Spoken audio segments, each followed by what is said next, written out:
Hello everyone, my name is Robin Flinner and I'm the artist behind One Paper Street.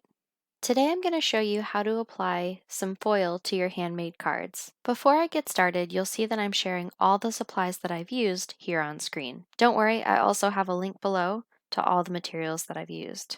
You'll notice that I first secured a piece of paper underneath my umbrella stencil from scrapbook.com. I'm also using 4 different ink colors to blend out the stencil pattern. I chose the colors Tiara, Tiki Torch, Party Dress, and Flirty Fuchsia from Catherine Puller Inks because I just love how vibrant and bright they are.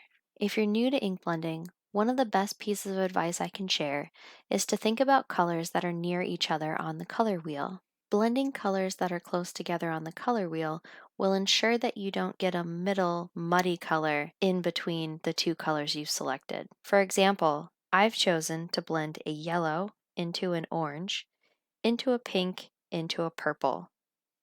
These colors are right next to each other on the color wheel, and so you'll find that my end result is a pretty seamless transition between colors. Next, I'm lining my second stencil up on my cardstock, and I'm placing some magnets on top of it to keep it in place. I'm also applying Decofoil Transfer Gel Duo to the stencil in preparation to apply the foil. It's called Transfer Gel Duo because the gel can be run through a laminator and heated to transfer the foil to your paper, or run through a die cutting machine and the pressure applied will adhere the foil to your paper. I didn't own a laminator when I first started foiling, and my Sizzix Big Kick machine worked great. Once you're done applying the transfer gel, I recommend cleaning your stencils immediately. It can be difficult to remove if it's left to harden. And for best results, I suggest letting the transfer gel sit overnight before you apply the foil. I'm running this foil through my laminator, so I'm placing my foil gently on top of my umbrella design, and I'm placing it inside of a folded piece of parchment paper.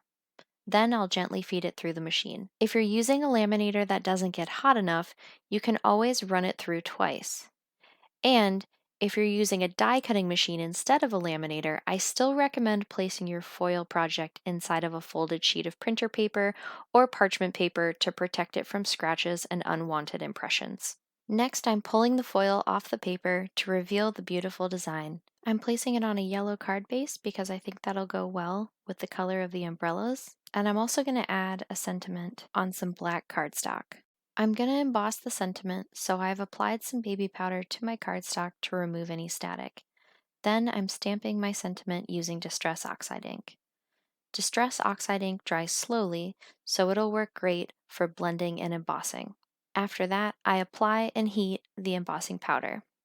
I also trimmed the sentiment and applied it to some 3D foam tape before placing it on top of the card. I decided to add 2 little foil dots on the sentiment after I had applied it to the card. I added 2 little dots of transfer gel, waited for it to dry, and then applied some pressure with the foil, just using my fingers. I'm really happy with the end result. I hope you enjoyed this tutorial, and if you'd like to learn more about card making, please subscribe to my YouTube channel or go to www.onepaperstreet.com and sign up to receive my newest tutorials right in your inbox.